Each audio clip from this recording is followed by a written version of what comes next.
Hey everyone, I am Chris from Deus Ex Machina, and I'm here with...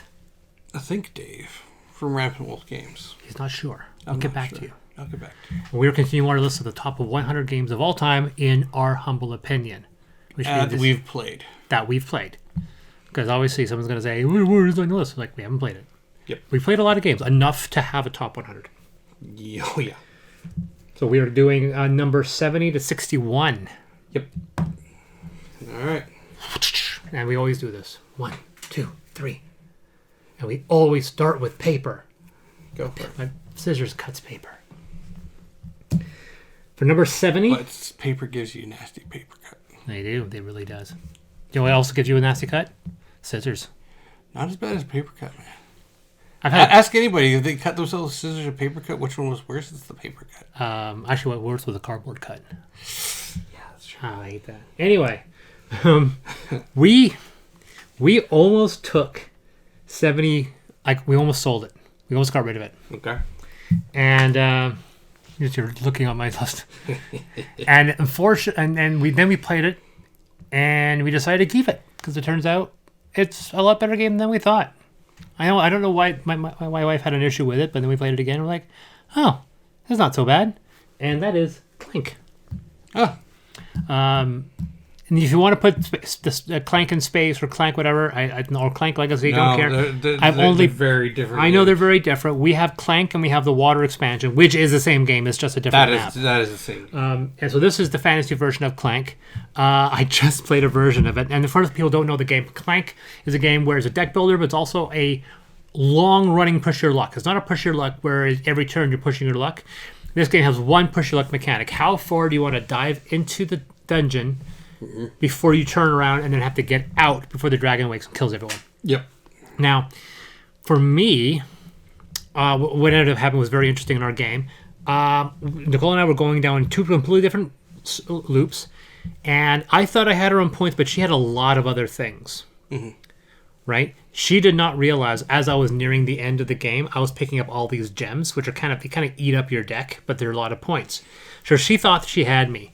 And then she turned around and got out, and then something happened. The dragon awoke, screwed her over, and killed her. So she gets bumped out. So she's out. Mm-hmm. Which means the game is now on its end game. I have 4 turns to get out of that dungeon. Mm-hmm. And so I turn around and I hightail it as fast as possible to get out of the dungeon. And on my last turn, I draw the exact right combination of cards to just get to the exit. You get to the exit, you get 20 points. And I beat her by 5 points. She was so angry because she thought she had me, and I just got out, which means I got the 20-point bonus, and I just beat her. Nice. And so So there's definitely some enjoyment in there. And oddly enough, I think I'd rather pick up Clank in Space, and then that may get on this list because I heard it's a better game. Yeah, it is. But for now, we're going to go with Clank, because there's an explanation in there. That's right. A deck building adventure. That's my number 70. On to you, sir. All right. My number 70 is a small box game. In fact, it's about that big. Yeah, that big. And this one goes with us pretty much everywhere, whenever we travel, and that is One Deck Dungeon. Oh, look at that. We were just talking about that. Yep.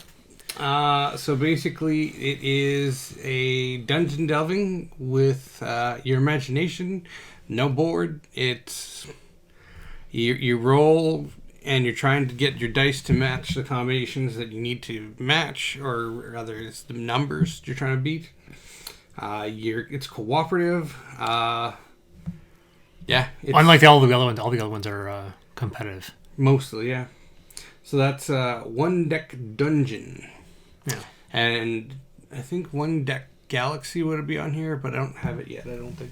We should probably pick that up because we will always take about a half a dozen small box games with us, and we'll play 1 or 2 of them, or most likely none of them. No. We'll go and we'll buy a game, and then we'll play that game that night. Okay. That happens a lot.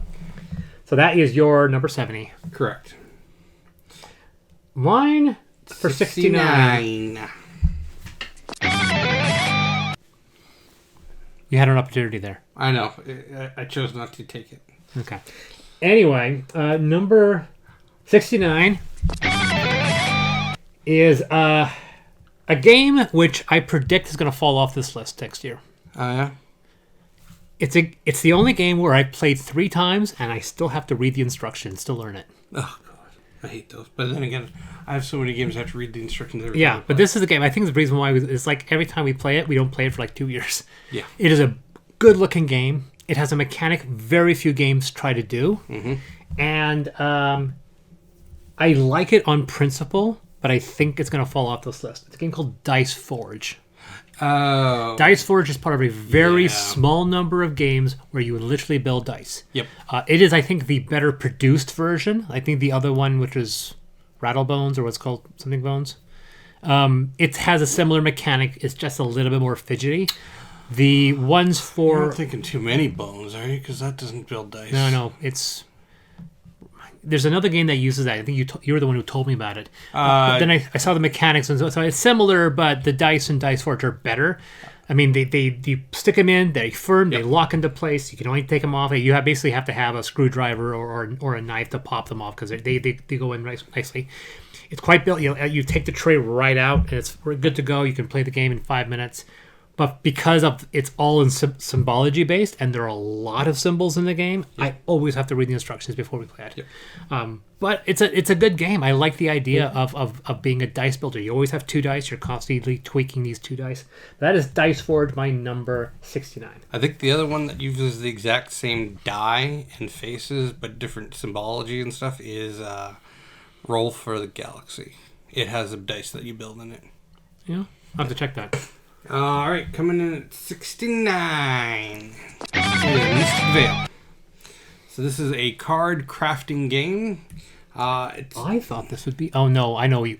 Okay, never mind. Go on.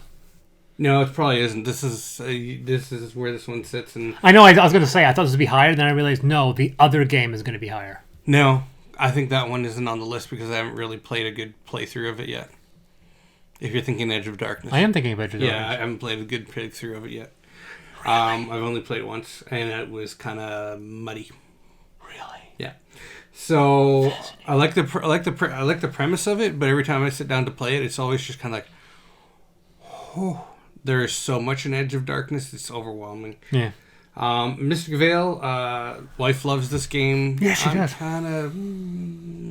She loves it because she wins it. I don't know. I'm not good with strategy when building cards, I guess. But yeah, it's one of the first ever videos I ever watched of Becca's. Mystic Vale, yeah. Yeah, and yeah, no, it was I think one of the first games that the wife wanted me to buy. Like, you need this game. But yeah, it has gotten more complex with every single expansion that comes out for it. And to the point where I even forgot I had bought one of the expansions for it, so we actually have 2 of the expansions in it. So we don't have any expansions. We just have the core game. And just like your wife, Nicole, my wife, absolutely loves Mystic Vale. Yeah. I don't think she's ever beaten me at it, but she still loves it. Yeah. No, she loves Mystic Vale. So that's my number 69, Mystic Vale.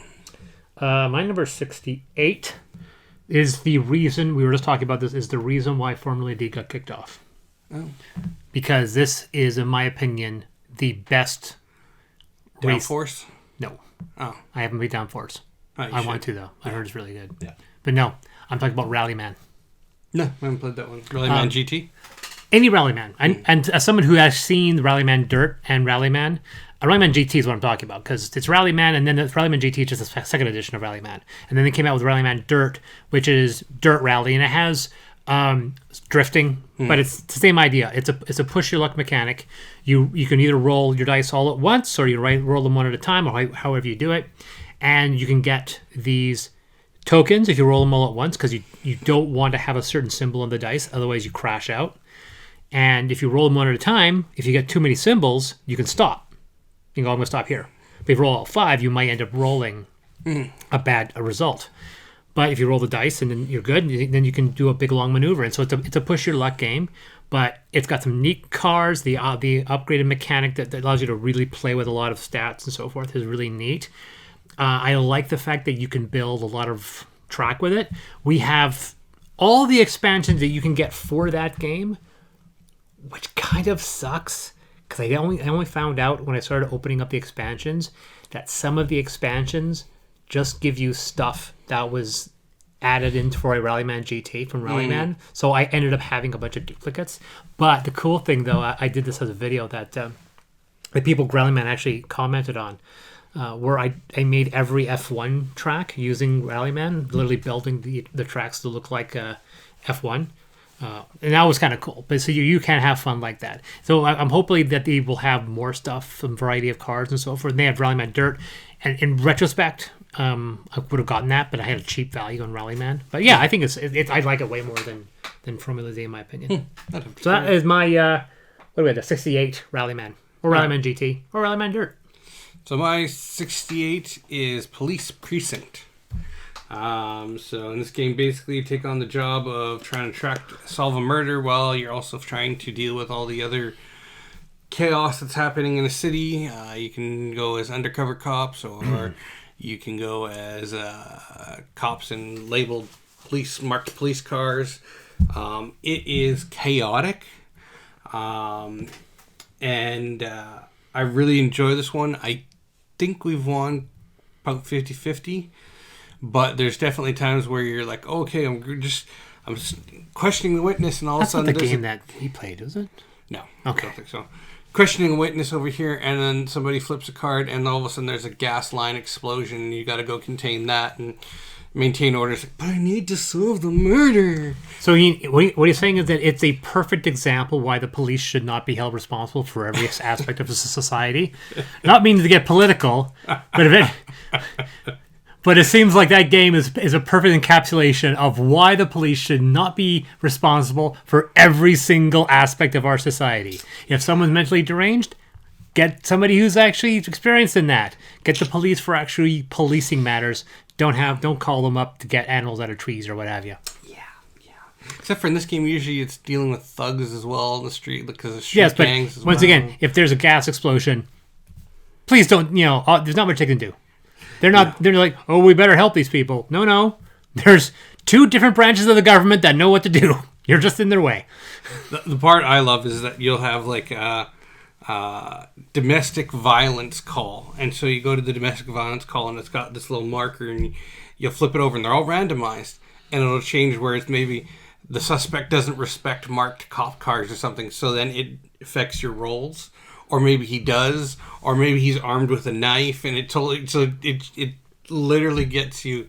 Like, when I play that game, I feel it. You're just like, okay, I'm going to get this guy, and it's like, with a gun, you're just like, son of a bitch. There are so many inappropriate jokes that I could make now if I played that game, so I better not play it, because I'm going to say so many bad things. So that's my number 68, Police Precinct. My number 67 is one of the best versions of this game. It's almost, I know it's not the first, but it is the iconic. That is Root. You don't like Root. I enjoy Root for what it does. I like the fact, the big shtick about Root is that everyone has a slightly different way of playing the game. And and part of that gives you a unique way in which you interact with the other players. Mm-hmm. And as a result, you can only play certain player combinations. Like, you couldn't go with a Vagabond in a two-player game. It doesn't work. They're not compatible. So if you're in a two-player game, there's really only a couple people you can play. When you get to 3 and 4, there's a lot more variety, and you can have a lot more pushing and pull. Everyone has their own unique mechanic. It's not a hard game to learn. Oh, okay. See, this is where I was going to tell you. This is the reason I don't like that game. Because we played the whole walkthrough thing and how it teaches you to play the game, and we still have no idea how to play the game. Okay, maybe we it took a bit for us, but I realized that it could have been a lot more difficult. For example, I played a game that came after there's a name for this mechanic, and it's based off of a series of games that I guarantee nobody watching this and us have ever played. It's a specific genre game. There's a line of them, and I don't know what their name. But Root used this mechanic. Oh, asymmetric. It's not asymmetric, but there's literally a game line that started it. It's like a coin game. Yeah, it's called a coin game. I have to look up the audio, but they called it a coin game, and I think I can't if it's an acronym or something, but it's a coin game, and I played a Robotech game which uses the same idea, but they had a problem. Root balances it in such a way that you can play the game with 2 players. The problem with the coin game, the problem with the Robotech game, is that you can't. You have to play it at 4 players. And if you play it at third, you have to run a Phantom, and the Phantom can only be a specific one of those factions. So if you play it 3 players, it's going to be exactly the same because everyone's, you maybe decide who plays who, but it's going to be the same 3 factions. Right? So there's not a lot of variety, and I said that because I literally playing the game with the guy who designed the game, and I said, it's too bad that Root figured this out and this game couldn't. And that's the reason why I like Root, because it gives you that mechanic and lets you play it at a lower player count, which most of these games won't let you do. So so Root is, my wife wanted it because of the cute little animals, and then she played it and was like, wow, this game's a lot meaner than I thought. That's my number 66, Root. Not Roots. That would be a very different game. But Root. I am... What was it? My name is Kumba Kinte. Kinte. We're insulting a lot of people. Yeah, we are. Hello, LeVar Burton. Anyways, 90% of the people watching this have no idea what we're talking about. No. One of the most successful miniseries in the history of television. Nobody knows about it. So my number 67 is going to piss you off. It's going to piss my wife off, and that is Role Player. Why is it? Because it's so far. No, that's fine. I mean, when I get to it, and spoilers, I will, because obviously he says that I would have it higher, and it is. What's your reasoning for it being this? That's just the score, and that's where it came in. Like I said, I took all my things, and I have things that are just scored higher. So that's where this one ended up. Well, I'm probably going to repeat myself when I get there. The reason, but Role Player, I'm not going to spoil it, but yeah, it's high. Yeah. Not as high as you might think. I'm trying to figure where the hell it is. But I would say that the expansions actually would drop its score down. Yeah, rather than make it better. With the expansions. We actually have them all now. We haven't played with the newest one, but I think we have all of them, all 3 of them. Without the big campaign box, we didn't get that. I really want to play Role Player Adventures. We got it. That's the game I'm talking about. Yeah. That one is going to be fun. But yeah, so that's where my Role Player comes in, and it's 67. You roll your characters, you make your character sheets, and it's basically trying to fill in the blanks. There's every once in a while, there's a situation when someone, like a filmmaker, sees a film, and they're like, damn, that's the film I wanted to make. Right? Mm-hmm. It's like there's a lot of old filmmakers when they were young said that when they saw Star Wars, they went, "Damn it, he beat me to it." Role Player is that for board games. Mm-hmm. I saw that and was like, "Damn it!" Now I hadn't thought of the idea, but when a game came out which was make a D&D character sheet, but that's the game, I was like, "Son of a bitch!" It was staring at me right in the face, and it took this long for somebody. The fact that it came out in the last 10 years shows you the fact that there was a goldmine idea that no one bothered to milk. It's very surprising. Mm-hmm. All right, so that was my 67. What's your 66? My 66 is brand new to this list, which is funny because we've never done this list before, but it is a newer arrival. It's within 6 months. It is one of the better versions of, apparently there's a term for it growing now. Dice Tower's starting to coin it. What's Vacation games. Ratchet. What? That's the term that they're using, and I think that's going to be adopted because I like that name, because this genre of game doesn't have a name, and I like the fact that it has a name, because the moment you give a genre a name that's not tied to a specific game, it opens up the acceptance of that format in other games. Now, the Ratchet, for all you people curious, a Ratchet game is you move across a board, but you can never move back. But your movement forward is not dictated. You can move as far forward as you want, but you can't move back.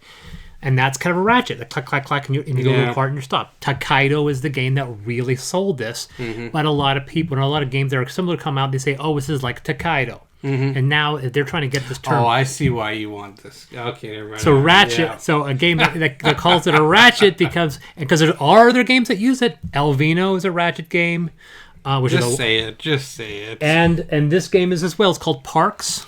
Naramata uses it. Yes, Naramata, the game I designed, also uses the ratchet system, but Parks is another Actually, version. you can go backwards, can't you? What? You can go backwards on. No, nope. In Parks, Takedo, and Elvino, which I was thinking yours. nope, my game you can't. You can go sideways. You can cross roads if you have a specific vehicle. If you have the Hummer, you can drive across the country to another road. Yeah, okay. But that's it. No, you can go forward. You can't go back. You do repeat the course, but you don't go backwards. Which is the same thing with Parks and the same thing with Elvino. Because of Elvino, you do restart. With Parks, the layout randomizes, and then when you go back, it changes formats again. But you do still start over. But it's still a ratchet system. Parks is also one of the most overproduced games out there. Oh, yeah. Because the game is kind of like mine, really overproduced. I mean, it's a box about this big that costs $50. Yeah, that's the only Right? reason And I that's haven't got because it has unique bespoke components. Like they're not universal, right? It's got Noah Alderman's game trace components where two little branches come out of a tree, and then you take this one. It's really overproduced. So, I mean, this is a game that you can get away with $30, but it's 50. Over 50, actually. I think that's the discount price. If you were to get it on a regular retail, I bet you it'll be 70 for that price. But that is my number 65, Parks. All right, coming at number 66 for me is Sagrada, Oh, which is just the stained glass version of Roleplay. in defense, Sagrada came out first. Yeah. Sagrada is, I think, a better game. I find it more enjoyable. I don't know why. But, yeah, so it came in only one step above Roleplayer, and that is Sagrada.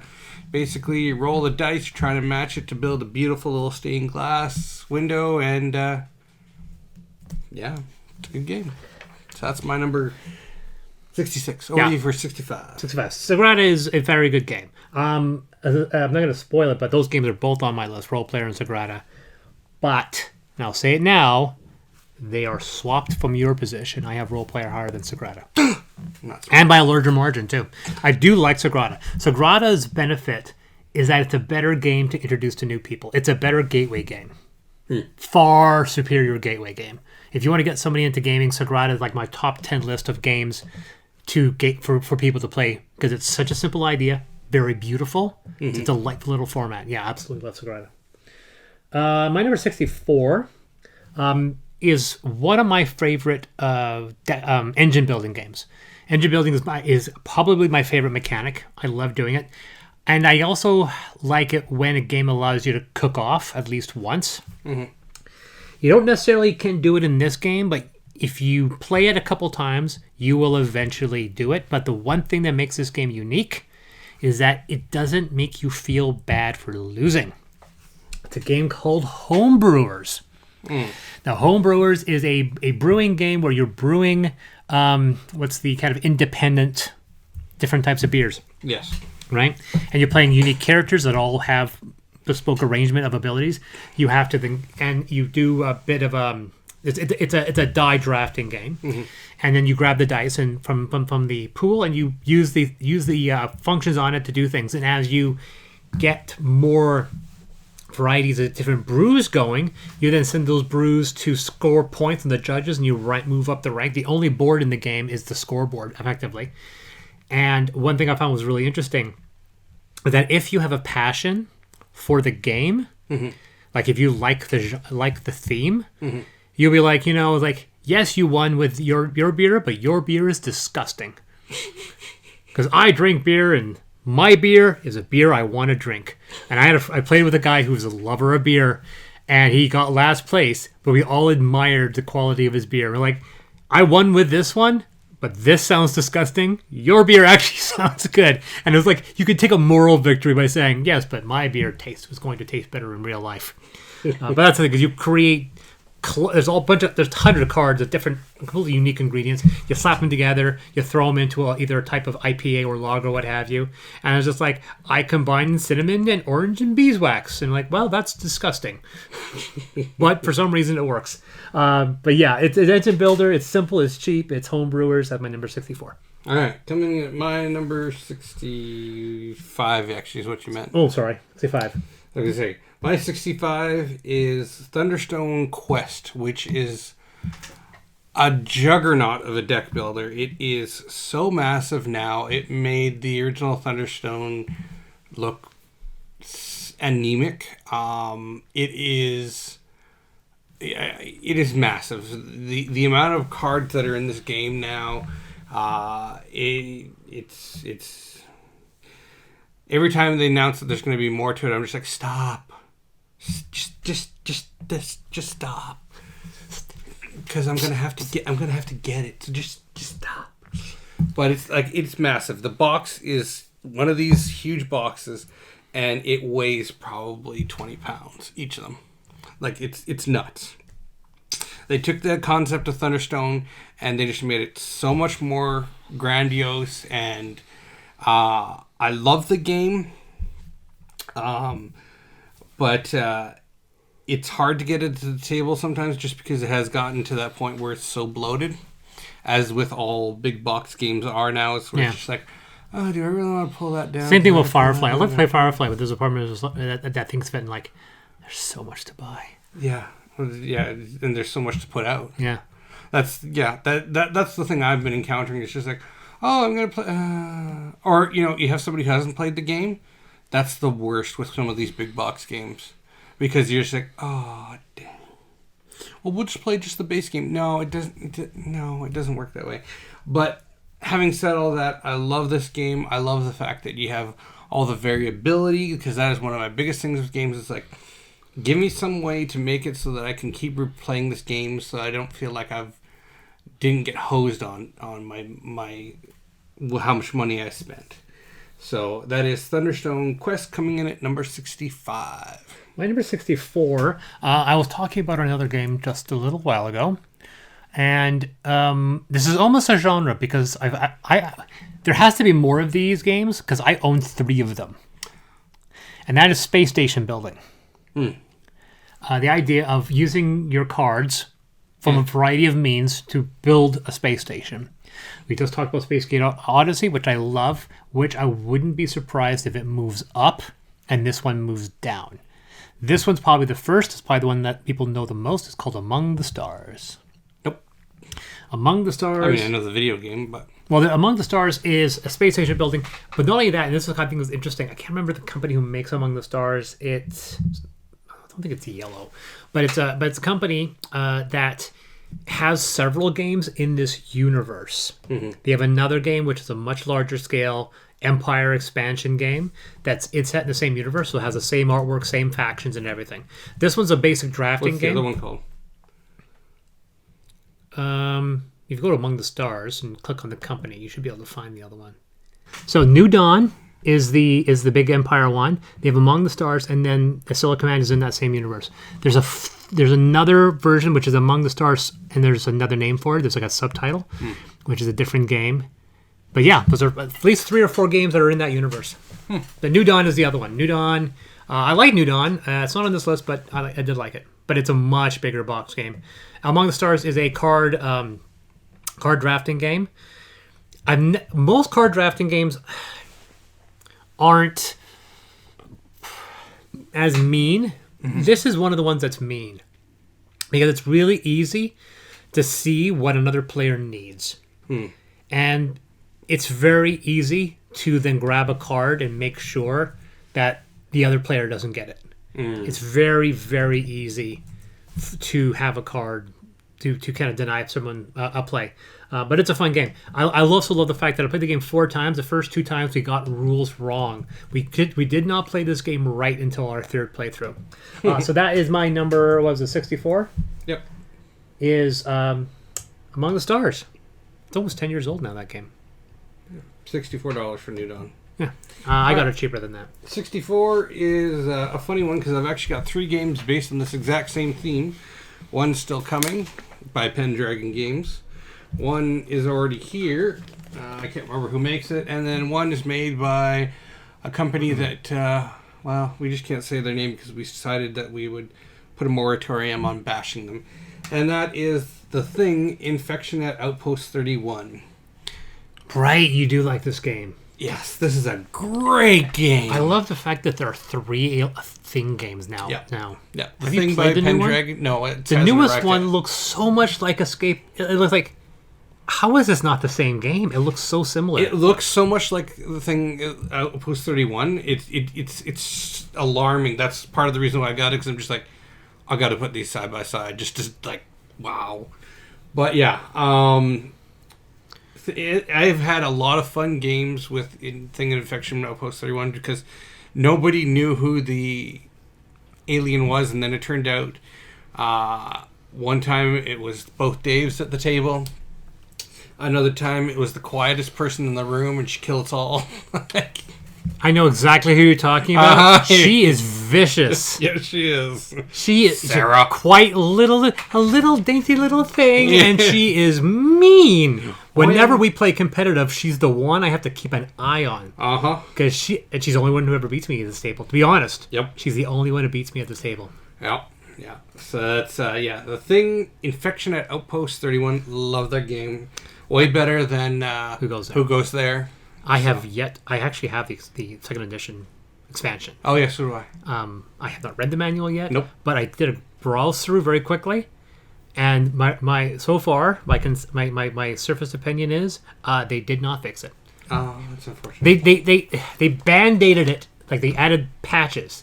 They didn't actually fix the mechanics. They applied band-aids to kind of appease you. But I think they're so much sold on the core idea of a paranoia mechanic that you cannot do anything about, that they didn't bother trying to make something else or create an alternate version of play. But anyway, so yeah, no, you won't see that on my list, but I could totally respect that. All right, take it away with number 6. So yours was Escape, The Thing, Escape at Outpost. One of only 2 games that actually get the name. Not Escape. No, it's just Thing. Incident at... It's just Thing Outpost 31. Yeah, okay. My number 63. There, yeah, right there. I think Outpost Incident Infection at Outpost. Yeah, Infection at Outpost 31. Yeah. My game is very similar to Sagrada, which I thought was... Actually, no, that's not true. A lot of people compare this game to Sagrada, and it's dumb. Because the games came out around the same time, within 6 months of each other. Yep. And they were both very visually appealing, very beautiful looking games. The game that people say, this game is art. Oh, God, I know which one this one is. And but the games were so different, I don't know why they were compared. This is the Mahjong one, isn't it? I think, or is it like the tile laying one, right? Yeah. Yeah. It's Azul. That's the one. So Sagrada is the Sagrada Familia, which is in Spain, which is the stained glass windows in this very famous church in Spain. Azul is, instead of building stained glass, you're building Portuguese tiles in the Portuguese, and not the Azores, which is where I'm from, but the Portuguese tiles. And I actually went to a winery that was Portuguese owned, and I saw those exact same freaking tiles, and I was like, I want to play this game now. But Azul it's a very neat game. They give you a lot of options. I like the idea that you pick up a pile, and you get to pick all of one type of that pile, and the rest go into garbage. And at some point, somebody's going to like, you know what, I'm going to grab the garbage. Because there's a lot of options there, and you grab the garbage, you pull all of that off. And then there are certain things where you have to drop, you smash tiles, and that gives you negative point penalties. Yeah, I think it's a really fun game. It's one of the games where gateway gamers, where people who are like surface players, they'll come to my house and they'll say one of 3 things. I want to play Takenoko, or I want to play Tokaido, or I want to play Azul. Because they like Azul. It's a game that's just meaty enough to have strategy. Okay. You don't like that game? No, I just don't see any appeal to it. But anyways. 63 Azul, onto you. All right, 63 is literally, I will describe it as Lethal Weapon, the board game. Oh. It is basically every 80s Yeah. Beverly Hills Cop, What else was in the 80s? I thought this game was okay when we played it. I love the fact that Guy Fieri was in it. That was freaking hilarious to me. And that is Brook City. We changed a bunch of the rules, like we homebrewed them, and the game was infinitely better. See, that would not have it move up on my list, because that just shows that they missed it. They missed a chance. They were easy rules to game, so I was okay with it. I've got to this point now where I'm just getting old, and if I have to completely rewrite your rules, I'm writing your game off, like Bloodborne. Yeah, there are a couple of games that were fun when we homebrewed them, Yeah. and I just can't be bothered, so I tossed them. Yeah. Yeah. So that's my, 63 Brook City. Literally, it's every 80s cop variation game. You're trying to solve it, what's going on. It's quite the story usually for each of them. And it's just, I love the feel of playing that game. Yeah. So It was definitely an interesting idea. It was fun playing it. We played it the same day we played Reckoners. We played that the same day. Yeah. God. We played that and Reckoners, and Brook City was the better of the two games. Oh, yeah. Yeah. Reckoners. Substantially. I still haven't gotten rid of Reckoners, but I will be. Yeah, like I said, I might be interested now. We're going to 62 with me. 62 is another newer arrival. This game is loved by some people. Okay. Some people love this game, and some people don't. I'm a sucker for sci-fi games, and if there's a sci-fi game that's even mediocre, I'm usually going to take a look at it and buy it because there are very few. I was talking about in one of my videos the number of sci-fi games, the top 100. It's like 17. Yeah. Very, very few games. Yeah, no, because everybody wants their Either fantasy, their vinos or the westerns, fantasies, and other genres dominate. And for some reason, sci-fi. marker placement. Yeah. Yeah. But this game was interesting because it felt really unique, and it felt like this could not be reskinned for another format. Okay. It's a game called Black Angel. I can't remember if it was Z or Sam that loved this game. But the idea is that you are playing as AIs, and you have a series of robots, and you're transporting this giant ship called the Black Angel from one point in the universe to another point in the universe, and you're doing it. And I think you're supposed to transport humanity and so forth. And the AI that is the most efficient will be the one in charge for the rest of the journey. So it's interesting too because you have the main board, which is kind of busy, and you're doing a lot of things. And then on top of that, you have the ship, and the ship doesn't move, but you have a series of hexagonal tiles linked as a pyramid. And as you move, you go like this. You take one down, you put this one, and it's just escalator, and the whole thing moves, and the ship moves straight. And so, because you have to do missions, you have to go out, and you have to go up to this place, and then eventually it'll drop off, and you won't have that benefit anymore. And you're constantly shifting things, and the ship's slowly moving until finally the planet shows up, and whoever is the best AI by the time you get to the home planet is the winner. And I think my wife, the game was too, honestly, busy. But there's a lot to think in this game. And when I was first playing it, and I think I remember when I first started playing it, I didn't think I was going to like it. And I'll go halfway through the game, I'm like, I don't know if I like this game. And then for something happened, and I started to like it. Probably because, I want to say my engine started to work, and I started to see it started to develop. Blackout Hong Kong was like this. First half of that game, I was like, I don't know what I'm doing. I can't wrap my head around this game. And then halfway through, it just clicked, and suddenly I started to enjoy myself. But yeah, that is. Have you not played or even heard of that game, Black Angel? It's very dramatic. It's got a very broad box. And it has this. And the ship is also very weird looking. And like most times you see a spaceship on an art, it's the variation of Cigar.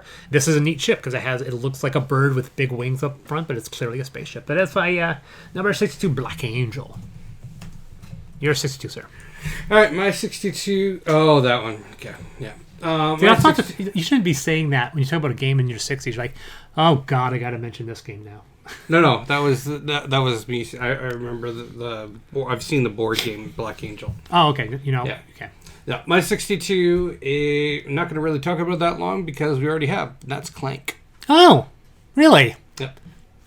It was literally on the same list. We're only 9 away from each other. Yeah. I think that's the first time we were that close on the title before. And I think it's probably going to be the only situation. Yep. So I'll throw. Oh no, we'll do this then. Well, we are going to the end, but I'm a little surprised. No, I mean that's my 62. Oh wow. Clank. Yeah.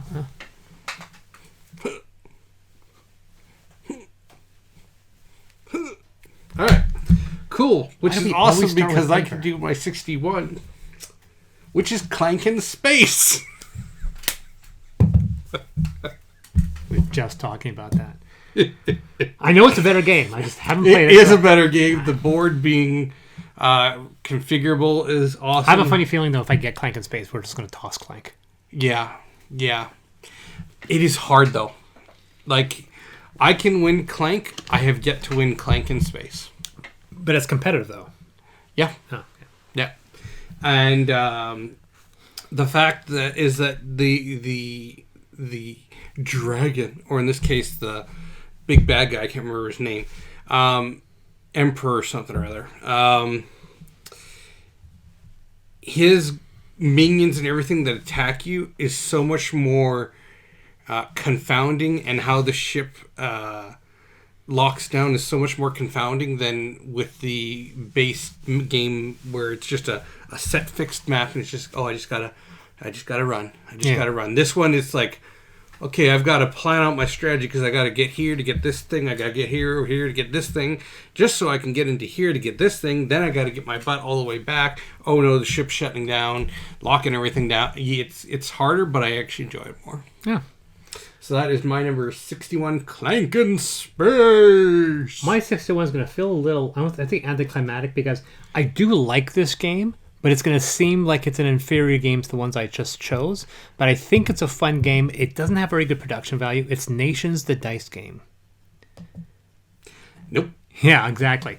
In retrospect, I think maybe Nations might be probably below Homebrewers or Parks, but at this current point, it's still a Nation. So I imagine by next year, it's gonna fall off. 'Cause we just played it twice, and the second time I played it, I was like, this game really isn't that bad. It's a dice management game. Mm-hmm. You start off with a certain number of base dice, and you roll those, and then you spend them to buy tiles, and you put those tiles on your tableau, which is your civilization, and that will eventually remove your cheap buggered dice and give you better ones of these other dice, but they're not escalating. It's not like 1, 2, 3, 4. There's 1, 2 different 2s, and then 3 different 3s. Mm-hmm. So you have to also know which direction you're wanting to go in order to maximize your points.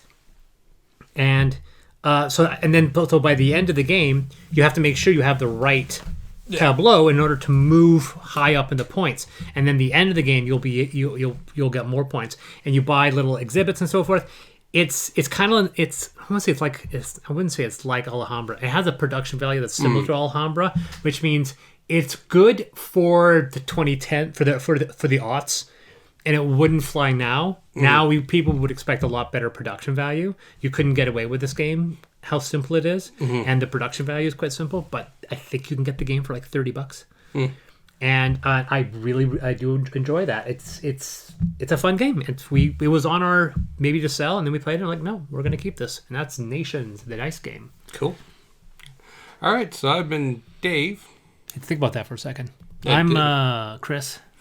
And remember, the rules are just a suggestion. Play the game how you want to play it.